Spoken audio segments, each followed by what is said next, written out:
کہ زیادہ کچھ بول سکوں، لیکن اس موجودہ حالات کے اندر حکومت جو بجٹ پیش کیے، حکومت کی اقتصادی ٹیم نے جو بجٹ پیش کیے، شاید اس سے اچھا بجٹ پیش نہیں ہو سکتا تھا۔ میری کچھ سجیشن یہ ہے کہ اس ملک کی 70% آبادی زراعت سے ریلیٹڈ ہے، اور جن ملکوں نے بھی زراعت پہ جتنا سبسڈی دیا ہے، جتنا کام کیا ہے، ہمارے جو نیبر ہے ہندوستان، انہوں نے زرعی پالیسی لائی تھی شاید آج سے 30 سال پہلے۔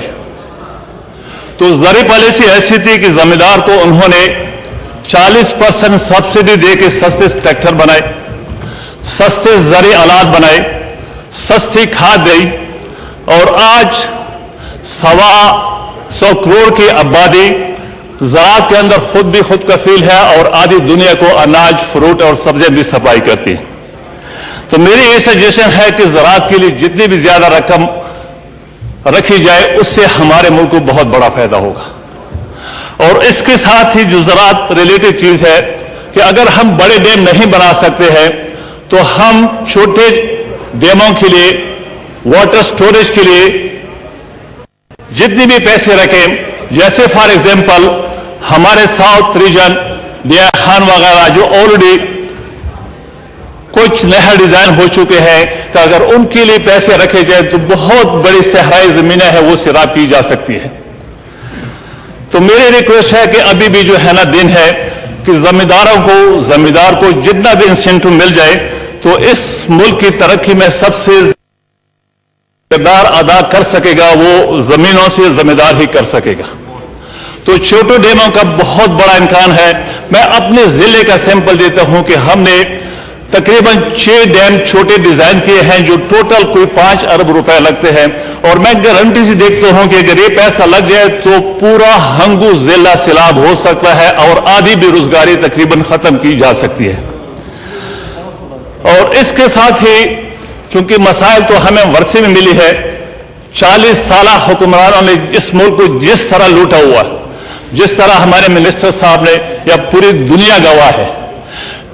اب دنیا کی تاریخ کو پڑھو کہ پوری دنیا، چائنا اتنا بڑا ملک، ملیشیا اتنا بڑا ملک، خلیج کے ممالک جو ایک ٹینور میں بن چکے ہیں، زیادہ جیسے بچہ پیدا ہوتا ہے 25-30 سال کا جب ہوتا ہے، جیسے اس کا تربیت ہوتا ہے ویسے ہوتا ہے۔ تو 30 سال میں 25 سال میں ممالک بن چکے ہیں۔ ہماری بدقسمتی سے آج 70 سال ان حکمرانوں نے اس ملک کو ٹوٹا، اس ملک کو قرضدار بنا کے یہاں کڑا ہو گیا کہ ہماری معیشت کا 70-80% ہم صرف قرضوں میں دیتے ہیں۔ ان کو صرف الزامات لگانے کے علاوہ کچھ بھی نہیں آتا ہے۔ یہ صرف اپنے گریبان کو، اپنی تاریخ کو پڑھیں۔ 2 ہی پارٹیوں کی حکمرانی رہی ہے اور انہوں نے اس ملک کو کنگال کر کے رکھا ہوا۔ اس ملک کے خداداد میں جتنی نعمت ہے شاید دنیا کے کسی ملک میں نہیں۔ یہاں کسی چیز کی کمی نہیں، یہاں سمندر ہے، یہاں صحرائیں ہیں، یہاں پنجاب جیسے، سندھ جیسے زمینیں ہیں، یہاں وہ کارخانے تھے جو چل رہے تھے، وہ انہی کی مرہون منت بند ہو چکے ہیں۔ وہ ڈیم جو ایوب خان کے دور میں اگر 11 سال میں 8 ڈیم بن سکتے تھے، 60 سال میں کم سے کم 1 ڈیم تو بن جاتا۔ انہی دور کی حکومت میں 1 ڈیم ابھی تک نہیں بنا۔ وہ بھی شکر ہے الحمدللہ کہ عمران خان، اس کی ویژن اور اس کی ٹیم نے جو نئے ڈیم ڈیزائن کی، انشاءاللہ جو ہے نا 2 بننے شروع ہو چکے ہیں اور بھی ہوں گے۔ تو میرے ابھی بھی ریکویسٹ ہے کہ حکومت پاکستان بجٹ میں جتنا بھی زیادہ پیسہ رکھ سکے ذمہ کے لیے۔ اور اس کے ساتھ ہی جو سب سے بڑا مسئلہ ہے تعلیم اور بے روزگاری کا، یعنی جب تک ہم ہیومن ڈیولپ نہیں کریں گے، جب تک ہم انسانوں پہ خرچ نہیں کریں گے، کوئی بھی حکومت آگے نہیں جا سکے گی۔ تعلیم کے ساتھ ساتھ اس کے روزگار کے مواقع بھی بہت ضروری ہیں۔ ہمارے ابھی بھی تقریباً جتنی بھی نوجوان ہیں، ڈگری ہولڈر ہے، 70-80% ابھی بھی روزگار ہے، کیونکہ روزگار ہے نہیں۔ آگے جب تک ہم زراعت کے ساتھ سستی بجلی اس ملک کو پرووائڈ نہیں کریں گے، شاید ہم آگے کارخانے نہیں لگا سکیں گے۔ جو کارخانے ہیں وہ بھی بجلی نہ ہونے کی وجہ سے یا مہنگی بجلی ہونے کی وجہ سے تقریباً بند ہو چکے ہیں۔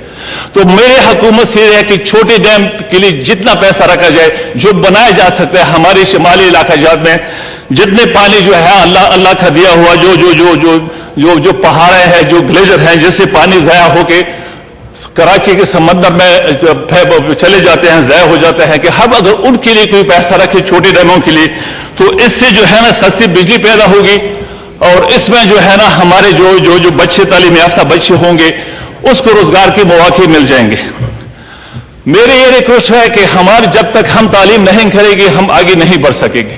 تعلیم کے ساتھ روزگار, تو تعلیم کے لیے کم سے کم ہر ضلع میں ایک یونیورسٹی ہونی چاہیے, جو کسی قیمت بھی حکومت ان کے لیے پلان کرے. کم سے کم تحصیل لیول تک نہ ہو تو یونیورسٹی لیول تک کم سے کم یونیورسٹیز ہونی چاہیے, کہ ہمارے جو ہے نا وہ بچے جو 10ویں کے بعد 12ویں کے بعد خاص کر جو چلے جاتے ہیں یونیورسٹیوں کے اندر, کہ ان کو جو ہے نا اسکول یا یونیورسٹی پڑھنے کا موقع مل جائے. چونکہ یونیورسٹی نہ ہونے کی وجہ سے پرائیویٹ یونیورسٹی اتنی مہنگی ہے کہ ہماری 90% آبادی ان کو افورڈ نہیں کر سکتی. تو جتنا بھی اگر ہم اس کے لیے بجٹ میں پیسے رکھیں کہ ہم کم سے کم جو ہے نا آنے والے وقت کے لیے اپنے مستقبل اپنے بچوں کو زیادہ سے زیادہ پڑھائیں, اور اسی طرح ان کو روزگار کے بھی مواقع حاصل کریں. میں یہ بات بھی تھوڑا واضح کرنا چاہتا ہوں کہ گورنمنٹ جتنا پیسہ ہے وہ پبلک سے جمع کرتی ہے. ہمارے جو حالات ہیں جو ہمیں ورثے میں ملی ہے, جو ہاسپٹل کے حالات ہیں, جو ہمارے اسکولوں کا یونیورسٹی کا نہ ہونے کا فقدان ہے, میں سمپل یہ کہتا ہوں کہ آج کل آپ کسی بھی پرائیویٹ ڈاکٹر کے پاس چلا جائے, کسی چھوٹا بھی ڈاکٹر ہوگا 1000-1500 سے کم اس کی فیس نہیں ہے. اگر ہم ہسپتالوں کی تھوڑا فیس بڑھا لیں, 200-500-1000 روپے رکھیں سٹی کی لحاظ سے, وہاں کی ویلتھ سے ہم آگے کافی جو ہے نا ہیلتھ کے اندر جو ہے وہی پیسہ لگا کے کافی جو ہے نا ہیلتھ فیسلٹی امپروو کر سکتے ہیں. ولیج لیول پہ ہم بھی چھوز بنا سکتے ہیں, چھوٹے بڑے ہاسپٹل بنا سکتے ہیں, اور ایک پبلک کا اتنا پیسہ جمع ہوگا کہ ہم اگلے جو ہے نا جو ہماری ہیلتھ فیسلٹی جو ہسپتالوں کا, چونکہ ہمارے پاس اتنے بڑے پیسے ہیں نہیں کہ ہم ہسپتال بنا سکیں, اگر ہم یہی فیسیں انکریز کر کے پبلک کے پیسے سے جو عام مریض اگر پرائیویٹ ہاسپٹل جاتا ہے تو کم سے کم لاکھوں روپے میں یا 1000 روپے میں خرچ کرتا ہے, اگر وہ 500-2000 روپے ہاسپٹل میں دے کے اس سے حکومت کے خزانے میں جو پیسہ آ جائے گا اس سے کافی جو ہے نا آگے ہیلتھ فیسلٹی بڑھائی جا سکتی ہے. اور اسی طرح تعلیم کے اندر چونکہ بالکل فری تعلیم ہونا بھی چاہیے, حکومت کا حق ہے, لیکن چونکہ ملک غریب ہے, پیسہ ہے نہیں, اسی طرح اسکول کے اندر بھی اگر 100-200 روپے چھوٹے پرائمری میں یا مڈل میں یا ہائی اسکولوں میں مقرر کیا جائے تو اسی سے ہم آگے اسکولوں کی تعداد بہت زیادہ بڑھا سکتے ہیں. جس طرح جو ظلم ہوا ہے اس ملک کے ساتھ کہ جتنے ٹول پلازے ہیں وہ تو انہوں نے بانٹ دیے ہیں اپنے آپ میں لیلام کر کے جو ہے نا وہ بیچ چکے ہیں پتہ نہیں کوڑیوں کے دم, جیسے پاور ہاؤسز جیسے جو ہے نا ہماری بجلی گھر انہوں نے بیچے ہوئے ہیں کوڑیوں کے دم. شکر ہے کہ ہسپتال اسکول انہوں نے ابھی تک نہیں بیچے ہیں.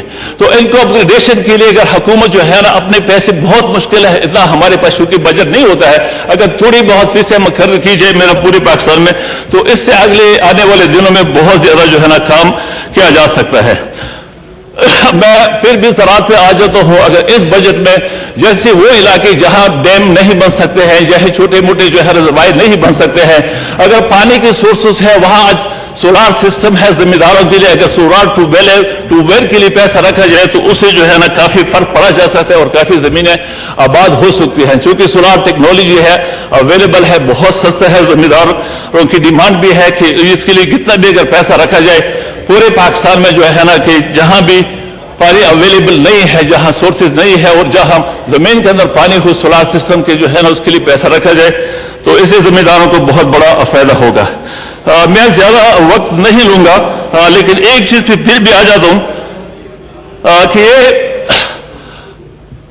جب تک ایک کام نہیں ہوگا جو ہے احتساب, تب تک ہم آگے نہیں جا سکیں گے. احتساب کا ہونا بہت ضروری ہے. جس طرح اس ملک کو دونوں ہاتھوں سے 40 سالوں سے لوٹا گیا ہے تو ان کا احتساب ہونا چاہیے اور ہر لیول پہ ہونا چاہیے. جیسے میرے خیال میں ہم ابھی بھی کہتے ہیں کہ اس ملک کا قرضہ اتارنے کے لیے اگر ہم صحیح طرح حساب کریں تو شاید قرضہ بھی اتر جائے گا اور اس کے ڈبل بھی پیسے شاید ٹربل بھی آ جائیں گے اس ملک کے خزانے کے اندر. اور اللہ بھی کہتا ہے کہ القصاص بالقصاص, قرآن بھی یہی کہتا ہے. میں نے سنا طارق جمیل کا انٹرویو آج سے کوئی 6 مہینے پہلے, تو اینکر نے پوچھا کہ اگر آپ وزیر اعظم پاکستان بنو گے تو پاکستان کو کیسے ٹھیک کرو گے. اس نے کہا میں بنوں کوئی بھی ہو، جب تک احتساب نہیں ہوگا کوئی ملک آگے نہیں چلے گا. تو جس طرح ہم احتساب کا نعرہ لگایا ہے، مجھے امید ہے کہ جس طرح حکومت نے اس پہ کام کیا ہے، کر رہی ہے، کہ اس میں اور بھی تیزی لائے. تھوڑا سا میں اپنے علاقے کے مسائل کی توجہ آپ کا لینا چاہتا ہوں. چونکہ پورا پاکستان قدرتی وسائل سے مالا مال ہے. ہنگو میں گیس کے ذخائر ہے، گیس نکلا ہوا. مول کمپنی ہے جو وہاں پہ کام کر رہی ہے. اسپیکر صاحب تھوڑا توجہ چاہتا ہوں. مول جو کمپنی ہے ہنگو کے اندر، کوہاٹ ہنگو اور کھرک میں کافی گیس نکلا ہوا ہے، باقی بھی کام ہو رہا ہے وہاں پہ. لیکن وہاں علاقے کا یہ حال ہے کہ مول کمپنی جہاں 2007 میں پہلا کنواں نکلا تھا دالن یونین کونسل کے اندر، ضلع ہنگو کے اندر، وہ کنواں تقریباً ڈرائی ہو چکا ہے. لیکن اس لوگوں کا حالات وہی ہے جیسے ساؤتھ افریقہ میں کوئی رہتے ہیں. آج بھی جو تیل کے ذخائر تھے وہاں سے ختم ہو چکے ہیں، لیکن لوگوں کے حالات میں 1% تبدیلی وہاں نہیں ہوئے. نہ وہاں بجلی ہے، نہ پینے کا پانی ہے، نہ کوئی ہیلتھ سسٹم ہے، نہ کوئی روڈ ہے، نہ گلیاں ہے. ہم نے کافی کوشش کی مول کے ساتھ CSR کے مد میں، کوئی کافی میٹنگیں ہو چکی ہیں، لیکن وہ صرف اپنے آئل کو بیچ کے، اپنے گیس کو بیچ کے اپنے خزانے بھر رہے ہیں. جیسے کہیں بھی چلے جاؤ، جو بڑی آئل کمپنی ہے، گیس کمپنی ہے، اس علاقے میں CSR کے مد میں کافی پیسے لگا رہے ہیں.